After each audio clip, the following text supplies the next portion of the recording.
Every day from then on, Miss Harris kept bragging about her fiancé. He was highly educated and well off, coming from a reputed family that lived in a luxury residential area in the city. I'll invite you, Miss Thompson, to my wedding as your last chance to see something splendid. I had no intention of attending such an event. I didn't care about seeing her in her wedding dress, and I was sure I'd be seated with the other female employees. No matter how glamorous the venue or how delicious the food might be, I didn't want to go. As I was thinking that, Miss Harris said, "Oh, right. I'll show you a picture of his house," and started operating her smartphone. "Ah, found it. This is it." Saying that, Miss Harris brought her smartphone screen closer to me. There was a house I recognized. It's amazing, isn't it? The luxurious and wonderful house is his family home. They must be incredibly wealthy. Miss Harris was saying, but my eyes did not leave the screen of her smartphone. Oh my, are you surprised? If you want, I can show you pictures inside the house as well. When she slid the photo, a sight I was even more familiar with appeared. It's a luxurious house that you, Miss Thompson, probably couldn't even dream of entering. Are you envious? Cutting off what she was saying, I hurriedly spoke. This is actually my family home. My name is Kimberly Thompson, an employee at a small to medium-sized company. I am already 34 years old, but still single. I've been working at the company where I got a job right after graduating college for over 12 years now. Being the oldest among the female employees, I'm in a position often referred to as the old maid. And all the other women who joined the company at the same time as me have left after getting married. In other words, I'm the only one who kept working there. It is not that I'm working there to find a husband. I just diligently work every day. I tend to keep to myself and like being alone, and I'm not very good at socializing. So, from the perspective of those around me, I'm undoubtedly a stick in the mud. But I'm serious about my work, and because I've been at the company for a long time, it seems like the other employees treat me carefully with some respect. Well, I can understand their feelings. I don't go to any social events with my coworkers, and I don't exchange contact information with anyone. I don't hang out in my private life, and I only engage in conversation when absolutely necessary. So it's no wonder they find me boring and don't bother inviting me. But because I've been at the company for a long time, and I'm good at my job, they can't complain. I'm quite a senior. I think that's the kind of awkwardness I bring. As for me, I actually find it convenient not being approached by others. I can work in peace, and I can spend my breaks freely. Plus, this job doesn't involve any entertaining or client-facing tasks. So I'm not caught up in any troublesome human relations drama. And I can spend my days off watching as much of my favorite anime as I want. I also like reading, so going to the bookstore and impulse buying books based on their covers is enjoyable. At first glance, some people might feel that my life is lonesome and empty, but I thought this quiet yet peaceful life made me feel my happy. However, everything started to change when a young woman joined the company. She was the complete opposite of me, a friendly, cheerful woman with excellent communication skills. Her name is Michelle Harris. Miss Harris was the type to actively approach others, and she seemed particularly popular among the male employees. She was cute and charming, so I figured she easily captured the hearts of the men. When I watched her, I felt like I was watching a character from a movie because she was so different from me. A bright, honest woman at the center of the group. Probably the type of woman I would have a hard time dealing with. While thinking such things, I happened to overhear a group of female employees chatting away cheerfully in the restroom. This all happened when they came into the restroom while I was in there, fixing their makeup and freely starting to gossip and complain. You know that new girl, Harris? Don't you just find her annoying? I know, right? She seems just like she's trying to please men, doesn't she? Definitely gives off that vibe. That has to be on purpose, right? She's constantly trying to appear cute. It's so annoying. Her only appeal is that she's young, isn't it? She can't even do her job properly. Isn't it embarrassing to just chase men all the time? Such harsh words. It's only natural that a new employee can't do their job as well. Moreover, I thought to myself that maybe Harris has to rely on the male employees because you guys aren't properly teaching her how to do her job. I have a habit of occasionally observing Harris, who is so different from me in appearance and personality. I have seen her being coldly dismissed by the female employees several times. Every time, Harris looked downhearted and ended up talking to a male colleague. So I don't think she's trying to win over the men. She's just cornered into such situations. I'm sure these female employees gossip about me too, just with different content. If Harris is spoken about like this, I'm sure I get it worse. I'm probably just not seeing it because I'm the oldest among the female employees and can do my job well. Interpersonal relationships can be so exhausting. I'm glad I don't have to get involved. Thinking that, I sat on the toilet until they finished fixing their makeup and left. Then, on another day, Harris was unusually mingling and talking with the female employees. I was surprised but glad to see her fitting in with the other women and decided to take my lunch break. As I got up from my seat to go outside with my packed lunch, as usual, I passed by them, and Harris suddenly called out to me. When I turned around, she asked me a nonsensical question. "Why aren't you married, ma'am?" It's clearly a malicious question. As I was struggling to answer, I could hear the female employees behind Harris chuckling. Even the wide-eyed male employees started to laugh. Led on by them. One of the female employees said, "Hey, that's rude," but then praised Harris, saying, "You're such a funny girl, Harris." From then on, Harris started to ask me more and more disrespectful questions that left me at a loss for answers, thinking she would be praised for making fun of me. "Miss Thompson, have you ever had a boyfriend? How many years have you not had a boyfriend? How many people have you been with? Are you by any chance not interested in men?" Harris kept asking me these personal questions without considering my feelings at all, and the level of disrespect only increased over time, and the surrounding employees seemed to find it amusing, encouraging Harris as if they wanted her to do more.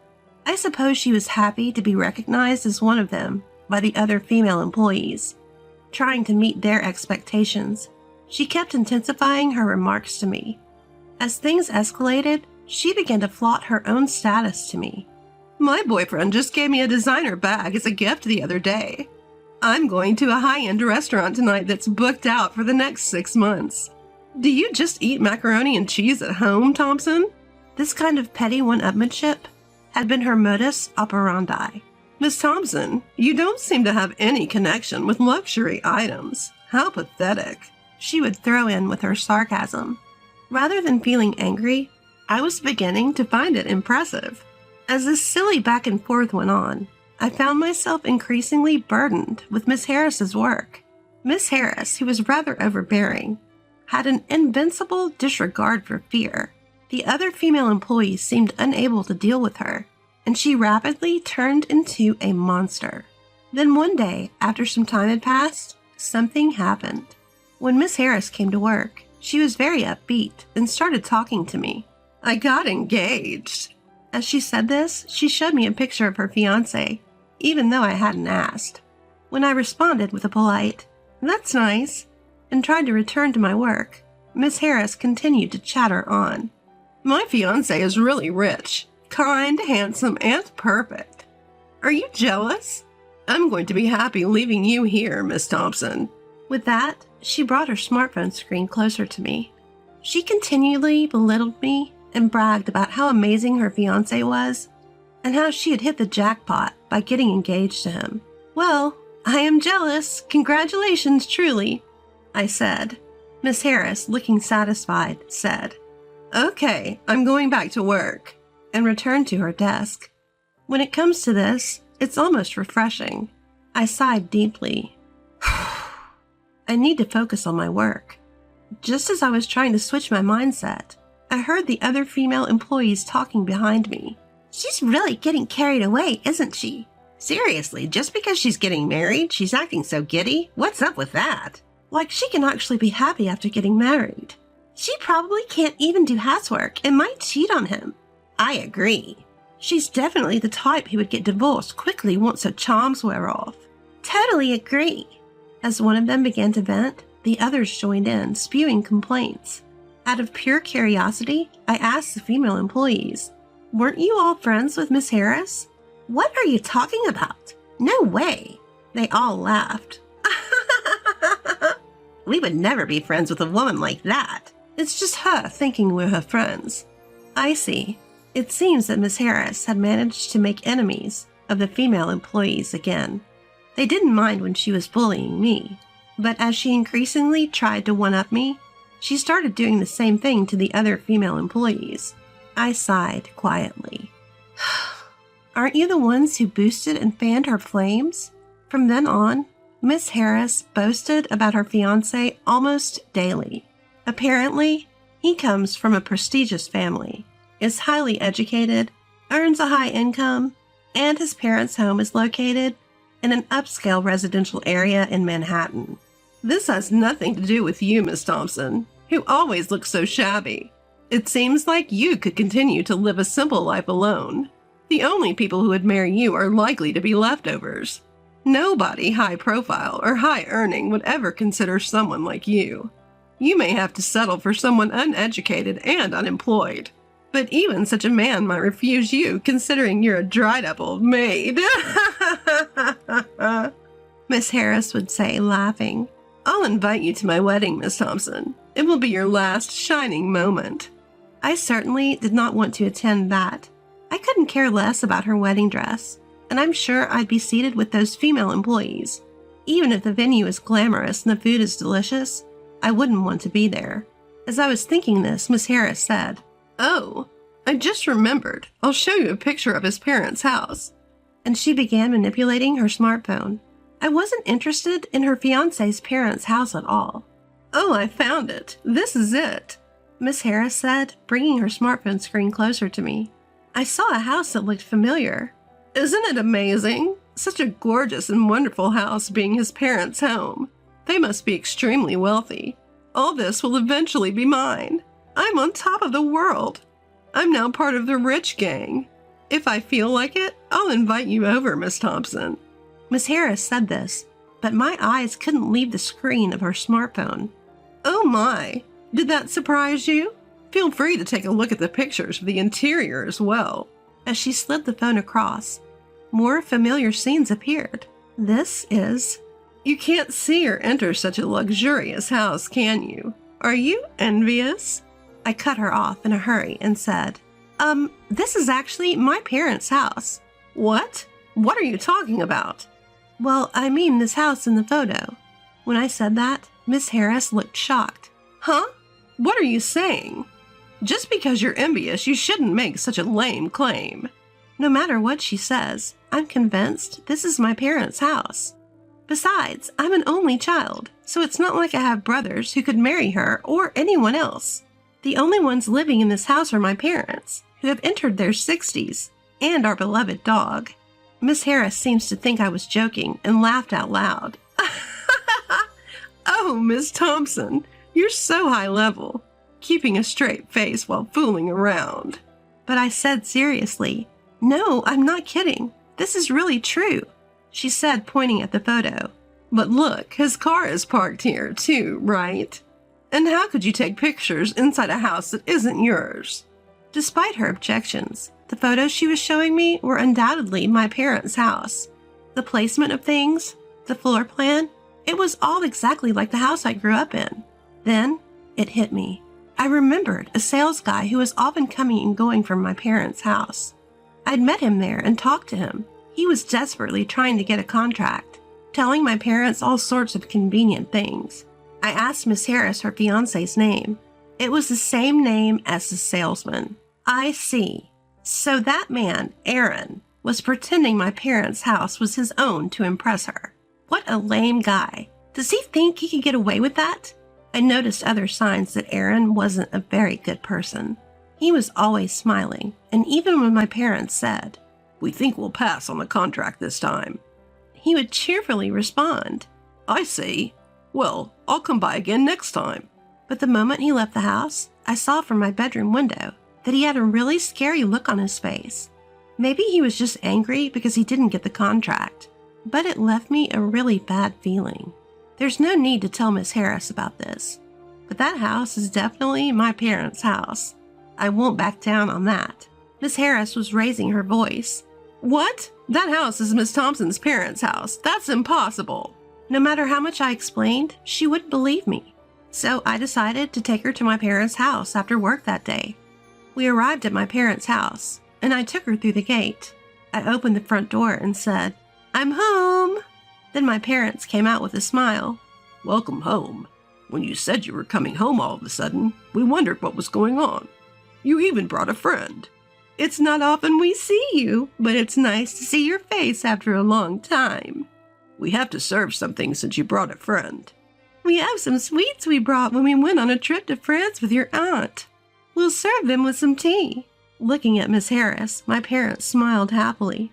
I mentioned the name of her fiancé and asked my parents about him. "Oh, the salesman." "He was here just the other day." Hearing my parents respond like that, Miss Harris seemed to accept the truth.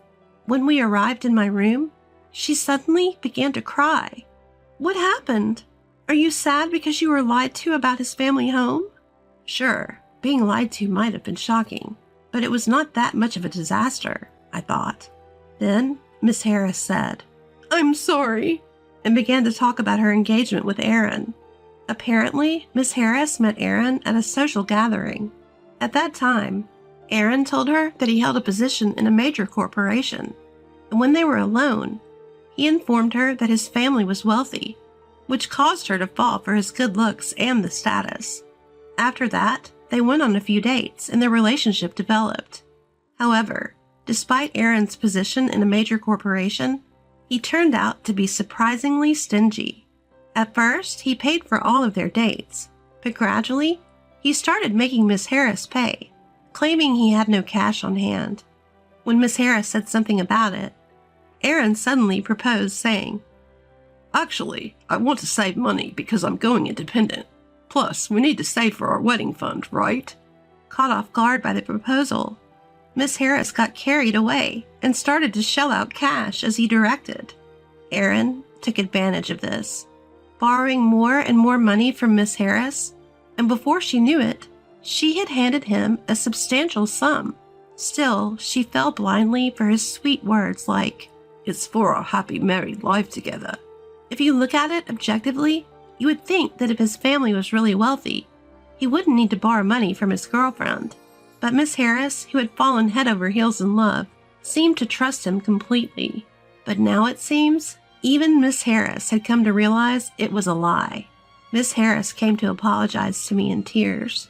"Miss Thompson, I'm really sorry. I apologize for the terrible attitude I've been showing until now. I know I can't be forgiven, but please let me apologize." She explained in tears that she was led by the other female employees to harass me. She didn't really like to gossip or show off, but she was instigated by the other female employees and pressured to join in, or else she would be left out like before. It was hard, but she said she managed to endure because she had Aaron. Again, she apologized and shed big tears. Seeing Mrs. Harris like that made me feel sorry for her. She was really struggling in her own way. We could leave those female employees, but the liar must be dealt with. In a way, my family and I are involved too. We need to teach him a lesson. Let's teach that guy a lesson. I decided to have Miss Harris call Aaron.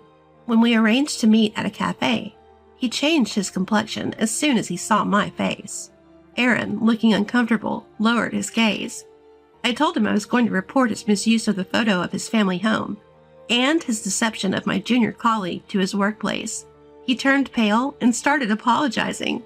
"Please, forgive me for that." "So why did you lie and deceive Miss Harris?" Apparently, he had approached her because he thought she had money.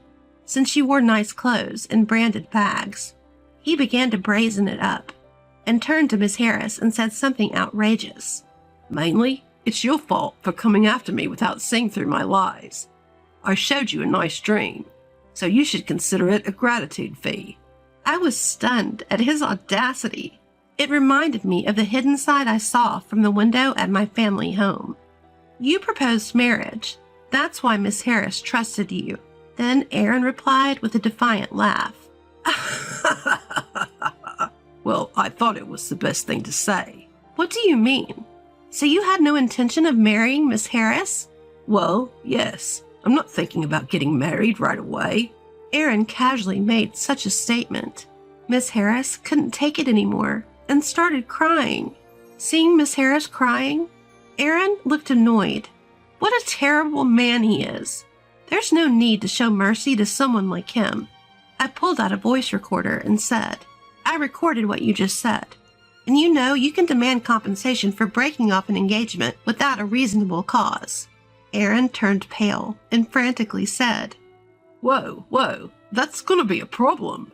Choose between reporting this incident to the company or repaying the money you borrowed from Miss Harris along with some damages, I said. Hearing this, Aaron replied, I'll pay back the money, and dropped his shoulders. That's how we came to an agreement that he would pay back Miss Harris. It seems that Aaron was cheating, and his mistress was spending money lavishly, more than his salary could cover. But he was so smitten with her that he was siphoning money from Miss Harris to keep her satisfied. After Aaron left the cafe, Miss Harris tightly grasped my hand and repeatedly expressed her gratitude. She apologized once again for everything that had happened and promised to change her ways. Since then, Miss Harris has become quite fond of me and no longer exhibits her previous attitude. Even when other female employees act unpleasantly, she no longer lets it bother her and concentrates on her work. Seeing her like this, the female employees still badmouth her, but I think they're just not worth dealing with. Later, when one of the female employees got engaged, a nasty war of words began among them. Petty jealousies and grudges started affecting their work, and a fed-up supervisor escalated the matter, resulting in each of them being transferred to different departments. Being on their own, these women weren't particularly harmful, and it seems they are now working quietly in their new departments. Our department has become peaceful and calm, and Miss Harris has been able to work more freely.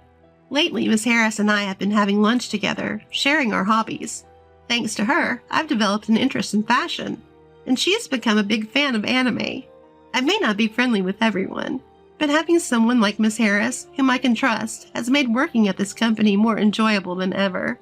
Money and status may be attractive, but they are only a part of life, not everything. I may be plain, but I believe that being able to live a peaceful and calm daily life is truly the greatest happiness. I made myself lunch today. I want to be a better cook, so please have a taste, she said. All right, let's go to a nearby park and eat, I replied. Yes, she replied happily.